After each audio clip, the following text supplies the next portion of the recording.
I hope that doesn't sound as problematic as I think it does in my head. Now I understand what people mean when they say a book felt like a warm hug. Question 8 is name your newest fictional crush. I regret reading this book. Nothing could have prepared me for how sad and traumatizing it is. Sometimes you just want a story with happy, cozy, warm, and relaxing vibes, which isn't necessarily a romance book. Hello and welcome back to my channel. I'm Stacy and I create bookish content alongside film reviews. If that sounds like your thing, feel free to subscribe to my channel and give this video a thumbs up.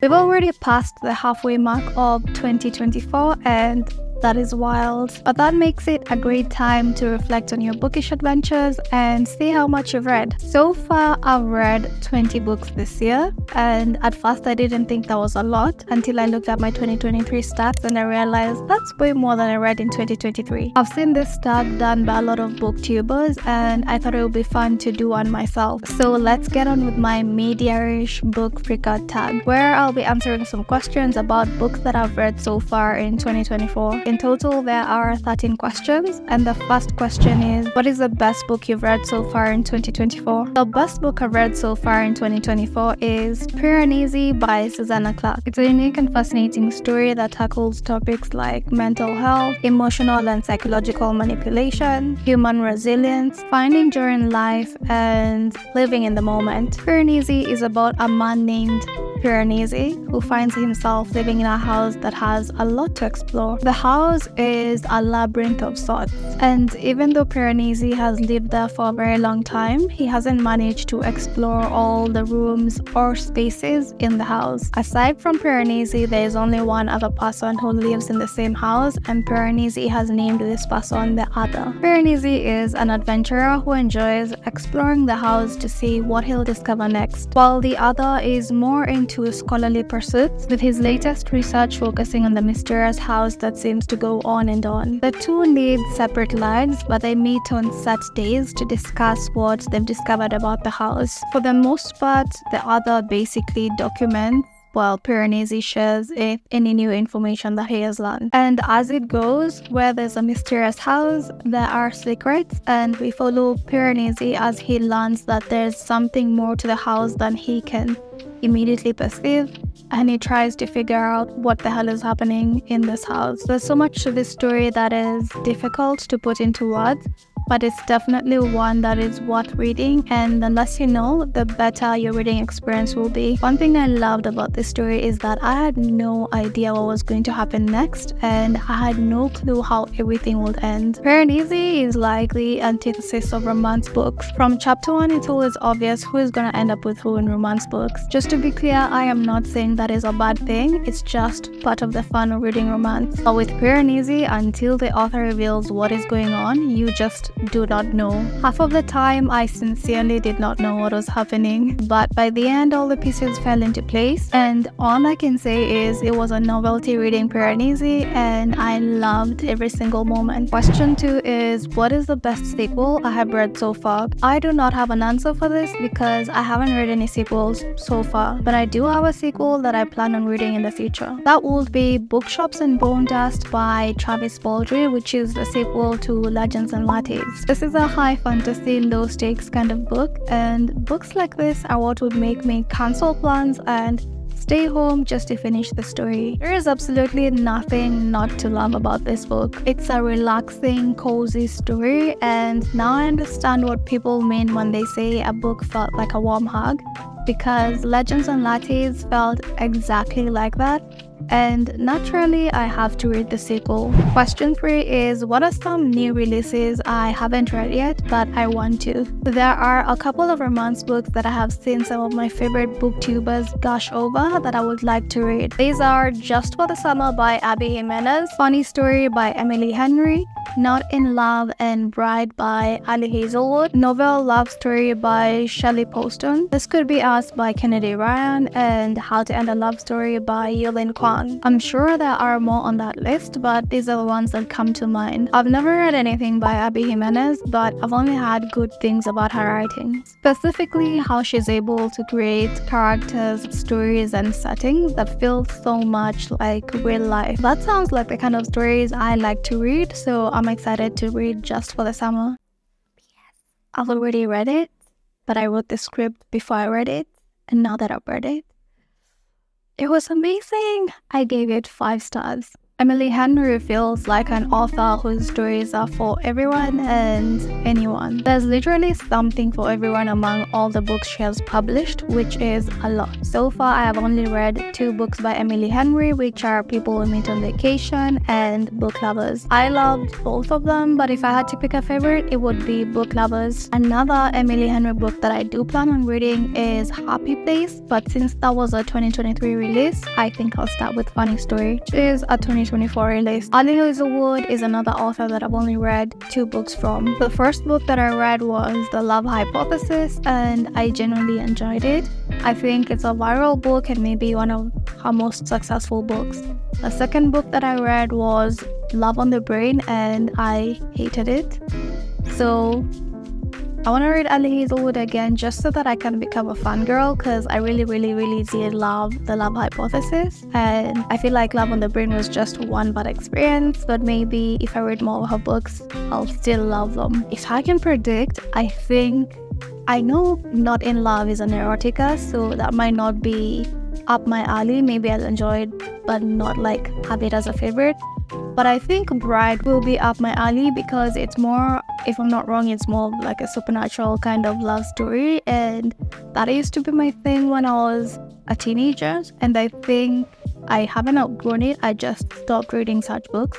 So I think between the two, I'm gonna love Bride more than I'm gonna love Not in Love, but we'll see. Lastly, How to End a Love Story is another book that I've seen multiple times on social media, but I haven't viewed any content that reveals what it's about. The same goes for This Could Be Us by Kennedy Ryan, so for those 2 books, I'm going in blindly and I'm excited to see what happens. Question 4 is, what is my most anticipated release for the second half of 2024? My most anticipated release for the second half of 2024 is Intermezzo by Sally Rooney. I rarely read books and feel like they were a complete waste of time, but the first and only Sally Rooney book that I've ever read, which was Beautiful World Where Are You, felt exactly like that. I didn't mind the characters, but by the end of the story, they still felt like they absolutely had 0 growth. The story itself seemed like pieces of writing she decided to place together without bothering to make sure the story as a whole was worthwhile. Ever since I read Beautiful World Where Are You, I never bothered to pick up another Sally Rooney book. However, given her popularity, I'm beginning to think one experience shouldn't be enough to jump to conclusions. So in the last half of 2024, I plan on picking up Intermezzo. Hopefully this story will feel like it has some depth to it, unlike Beautiful World Where Are You? Question 5. What is the biggest disappointment of 2024? My biggest disappointment in 2024 is Icebreaker by Hannah Grace. If you're looking for a shallow, fake, insta-love story full of spice and nothing else, this book is for you. Though it's not a 2024 release, no other book I've read this year compares in terms of the disappointment. There was absolutely nothing I liked about this book, and I ranted all about it in another video, which I will link somewhere above or in the description box if you want to check it out. On to question 6, which is, what is the biggest surprise? My biggest surprise of 2024 is how much I love cozy fantasy. As an adult, I thought my taste had changed and fantasy in general wasn't something I was into. I've tried reading popular fantasy books like the Akota series, but since last year I've been stuck on the first book in that series. I was definitely sure that fantasy was no longer my thing, but I'm starting to think it's just the Akota series that maybe isn't to my taste. Most recently, I tried a different kind of fantasy, and that is high fantasy with low stakes, and I completely fell in love with the books that I read. Some of my recent favorites are Legends and Lattes, The Very Secret Society of Irregular Witches, and A Psalm for the Wild-Built. I loved these books and honestly I want more. If you have any cozy fantasy book recommendations, please share them with me on the comment section. Also, if you did not fall in love with ACOTAR like I did, but you still have other fantasy books that you like, feel free to share that as well. Question 7. Who is your new to you favorite author that you discovered in 2024? At this point, I feel like I'm starting to sound like a broken record, but my new to me favorite author in 2024 is Travis Baldree, who wrote Legends and Lattes. Sometimes you just want a story with happy, cozy, warm, and relaxing vibes, which isn't necessarily a romance book. This book is that and so much more, and I wish I could read it for the first time again. But since that is not possible, I'll just keep looking for cozy romance or high fantasy, low stakes kind of book. Question 8 is name your newest fictional crush. Sadly, I do not have a fictional crush. It's not very often that I find characters in books that I crush on, and this year I haven't had any. The closest I've come to having a crush on a character in a book is in Love Hypothesis, where I really liked the main male character. With that said, in the world of storytelling as a whole, I think I have a crush on one fictional character, and that is Gojo Satoru from the anime Jujutsu Kaisen. And it's not because he exhibits the qualities of somebody you can have a great and happy, healthy relationship with, because I don't think he does. Gojo is a good guy or a good character, but I think he will break your heart so badly without even being aware of the effects of his actions. The relationship itself would be something out of this world, giving you a high like no other drug can, but in the end, you will be broken. I hope that doesn't sound as problematic as I think it does in my head. Question 9 is name your newest favorite character. My newest favorite character is from a book called A Psalm for the Wild-Built by Becky Chambers. The story begins at the industrialization of mankind. Humans invent robots to reduce the rigorous demands of human labor. The robots are only meant to assist, but eventually the humans end up making them do all the work. At some point, and no one really knows why, the robots start to exhibit autonomous thinking and reasoning almost akin to humans. As a result, the robots decide they no longer want to exist as machines whose sole purpose is to help humans. Instead, they seek to have freedom to leave the factories that they were manufactured in and venture into areas that humans haven't explored. The humans decide to honor and respect the robots' wishes,